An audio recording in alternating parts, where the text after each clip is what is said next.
Ma'am আমাদের বছর তো এখন শেষের দিকে, তো হিসাবটা যদি আরেকবার রেখে ক্লিয়ার করা যেত তাহলে ভালো। ওকে ঠিক আছে, তুমি কি এটা চেক করছো? হ্যাঁ আমি চেক করছি, আপনি আরেকবার দেখলে ভালো হয়।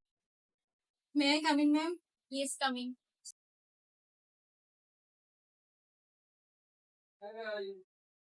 মিস তাসমিয়া, আমি আপনাকে কিভাবে সহযোগিতা করতে পারি? আমি তো বছর হিসাবটা দেখে নিয়েছি, আপনি যদি আরেকবার দেখুন। ওকে ওকে ফাইন, আমি আরেকবার দেখে নিচ্ছি। দেখে তারপর সিও স্যারকে জমা করি।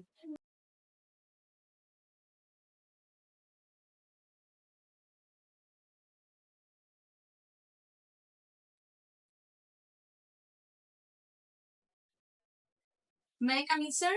Yes, Kami. স্যার, আমাদের সিয়েরা তো স্যার অডিট করে ফেলেছে, তো আমি দেখে নিয়েছি, যদি আপনি আর একটু দেখে নিতেন স্যার।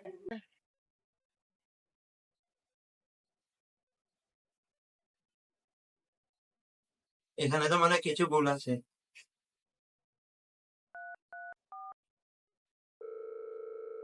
মিস চাইলে আপনি আমার কেবিনে আসেন। স্যার আমাকে কি ডেকেছেন? হ্যাঁ, আসেন। জি স্যার বলুন। এখানে তো কিছু ভুল পেয়েছি, আপনি এক্সটার্নাল সিএজি অডিট করান। হ্যালো স্যার, আদাব। স্যার আপনি কি সেভেন অডিট ফার্ম থেকে বলছেন? জি, আমি 7 অডিট ফার্ম থেকে বলছি। জি, বলুন। স্যার আমাদের হিসাবে তো আমরা কিছু ভুল পেয়েছি স্যার, ওগুলো আপনাকে মেল করা হয়েছে। স্যার আপনি যদি কম আমাদের কোম্পানিতে একটু অডিট করতেন তাহলে বেটার হতো আর কি। জি, আমি মেল চেক করছি। যদি আপনাদের কোম্পানির রিকোয়ারমেন্ট গুলো আমাদের রিকোয়ারমেন্টের সাথে যায়, তবে আমি আপনাকে মেল ব্যাক করব এবং আমরা অডিট করতে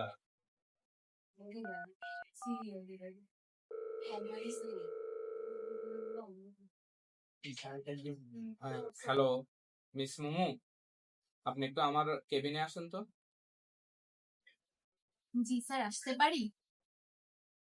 জি স্যার বলুন। আমাদেরকে উমায়ের কোম্পানি লিমিটেড থেকে ইনফর্ম করা হয়েছে ওদের ওখানে অডিট করার জন্য। আমাদেরকে এখন ওখানে যেতে হবে। আপনি আপনার প্রস্তুতি নিন। আচ্ছা স্যার। স্যার বসেন স্যার, ম্যাম প্লিজ। বসুন। স্যার আপনি তো আমাদের কোম্পানির ইনফরমেশন গুলো পেয়েছেন স্যার, এটা হচ্ছে ওই ফাইলটা। আর যেগুলো আছে অন্যান্য ফাইল, ওগুলো যদি আপনার প্রয়োজনে পড়ে তাহলে আমরা আপনাকে দিয়ে দেবো স্যার। ধন্যবাদ। ঠিক আছে, ধন্যবাদ। আর আমাদের একটা আলাদা স্পেস করে দিলে আমরা একটু রিল্যাক্সে কাজগুলো করতাম, আপনাদের ফাইলগুলো চেক করতাম।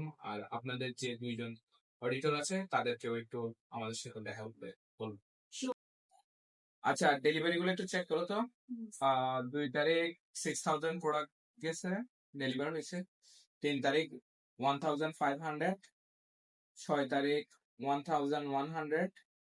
স্যার এখানেই তো প্রবলেম স্যার, এখানে আসছে শুধু 1000 প্রোডাক্টের টাকা। কিন্তু এখানে তো দেখাচ্ছে 1,100 প্রোডাক্ট ডেলিভারি হয়েছে। স্যার আই থিংক আমাদের স্যার ইন্টারনাল অডিটর এর সাথে কথা বলা ওদেরকে উচিত। একটু ইয়ার জন্য ডাকতে হবে ওদের। তাহলে ওদেরকে আমি অর্ডার লিস্টটার জন্য বলছি, ওখান থেকে বোঝা যাবে আসলে কোথায় সমস্যা হয়েছে। জি স্যার, এটা করলেই ভালো হয়। ঠিক আছে।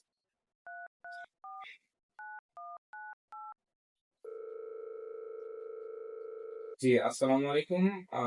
আপনাদের ইন্টারনাল অডিটর যারা আছে তাদেরকে একটু আসতে বলেন, অর্ডার লিস্টে নিয়ে। ম্যাম আপনি অর্ডার লিস্টটা চেয়েছেন, এটা যেখানে দিয়েছি। আচ্ছা, তুমি তাহলে 6 তারিখে ঈদের অর্ডার আসলে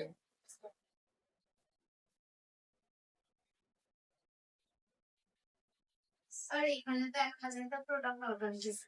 1,000টা প্রোডাক্ট অর্ডার দিচ্ছে। এখানে তার মানে ওরা 1,100টা মানে আরো 100টা বাড়তি প্রোডাক্ট আপনারা সেল করে ফেলেছেন, ডেলিভার করছেন, কিন্তু এটা আসলে প্রফিটটা হয়নি, আসে নাই স্যার। এটা বাড়তি পড়ে গেছে। আচ্ছা স্যার, দেখেন এখানে আপনাদের 1,100টা প্রোডাক্ট ডেলিভারি হয়েছে, কিন্তু আপনাদের অর্ডার ছিল মাত্র এই যে দেখেন 1,000টা প্রোডাক্টের। আর হচ্ছে যে আপনাদের ওরা এর জন্য প্রফিটও দিয়েছে 1,000টা প্রোডাক্টের চেয়ে, বুঝছেন? তো আপনাদের মূল সমস্যাটা এই 100টা প্রোডাক্ট বাকি দেওয়ার ফলেই সৃষ্টি হয়েছে। তো এখন থেকে আপনারা চেষ্টা করবেন যে আপনাদের ডকুমেন্ট গুলো ঠিকভাবে চেক করে আপনারা কাজগুলো করবেন, তাহলে হয়তো আপনারা আপনাদের এইসব সিচুয়েশন গুলো কাটিয়ে উঠতে পারবেন। আপনারা যদি আপনাদের ডকুমেন্ট গুলো সবসময় চেক করেন আর মানে সেল করার পরে কত কত সেল হচ্ছে এগুলো চেক করেন, তাহলে আমার মতে দীর্ঘমেয়াদী প্রফিটটা আপনারা অর্জন করতে পারবেন। যে ঘাটতিতে আপনাদের এখন সাফার করা লাগতেছে ওইটা করা লাগবে না যদি আপনারা এই জিনিসটাতে নজর দেন। ধন্যবাদ স্যার আমাদের ভুলগুলো ধরিয়ে দেওয়ার জন্য স্যার। আমরা সামনে থেকে এগুলোর দিকে নজর রাখবো। ঠিক আছে স্যার, তাহলে আমরা আসি। আবার কখনো সমস্যা হলে আমাদের ডাকবেন।